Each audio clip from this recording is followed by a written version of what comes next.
Heading overseas, and the United States has placed more sanctions on Russia as this weekend marks the second anniversary of the full-scale invasion of the Ukraine. Joining me live now is Dr. Danielle Vinson, Professor of Politics and International Affairs at Furman University in South Carolina. We will get to Ukraine shortly, but welcome to the program, Doctor. South Carolina, of course, the Republican primary. What do we expect? I expect that Trump is probably going to get a pretty big victory this weekend. Nikki Haley has been campaigning actively, but I think that the voters have made up their minds already that Trump's going to be their nominee. And at least in South Carolina, he seems to be holding a large lead.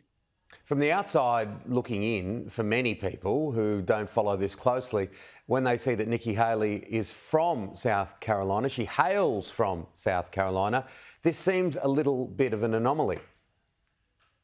It is. And I think in a normal election year that didn't involve Trump, she would probably be winning fairly easily.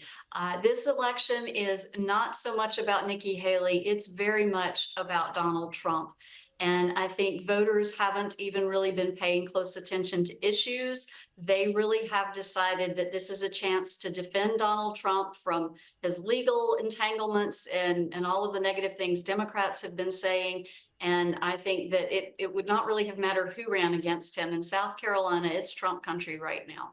It's quite remarkable that he is going from courtroom to rally to courtroom.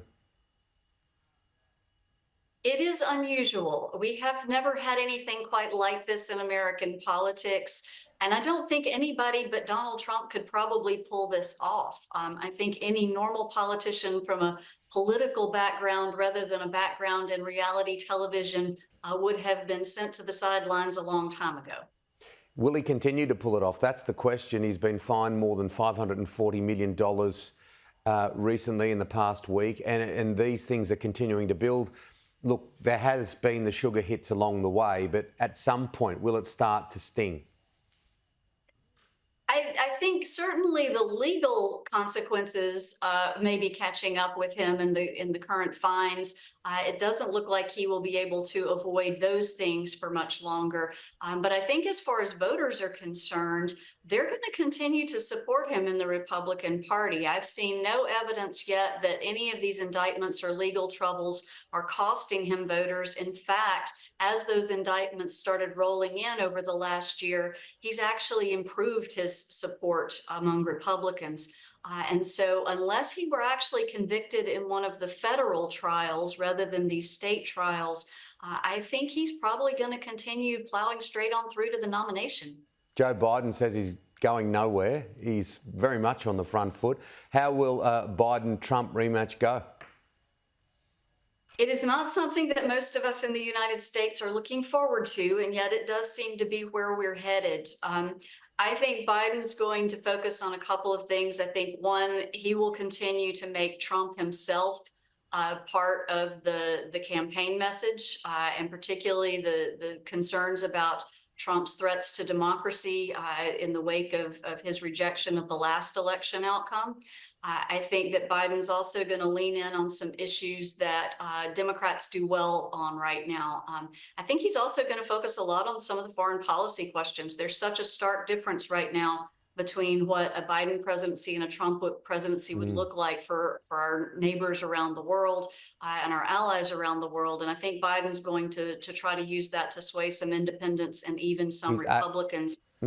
His age and frailty, often a criticism, but you'd be a brave person to underestimate him. He's a very cunning and clear political operative, isn't he, Joe Biden? He is. Biden manages to keep coming back. Every time someone counts him out, he manages to find a way to get the victory. And I would not count him out. I think the media have been focused on his age, but it's partly because there are no real scandals to focus on with Joe Biden. So they're using that as sort of the negative attack on him. Yeah, and of course, he's just announced more sanctions on Russia after the untimely death of Alexei Navalny. Yes, he has announced those sanctions. It looks like they're going to try to focus on the supply lines to Russia's military and industrial operations. Unfortunately, sanctions often take a while to kick in, and sometimes countries are able to find ways to adapt around them. So we'll see how significant that actually turns out to be. And of course, time's going to beat us, Dr. Danielle Vinson, but Taylor Swift is playing in Australia at the moment, and we can all see why Joe Biden is desperate for her to endorse his campaign. So we will watch with interest. Thank you so much for coming on the program. Thank you.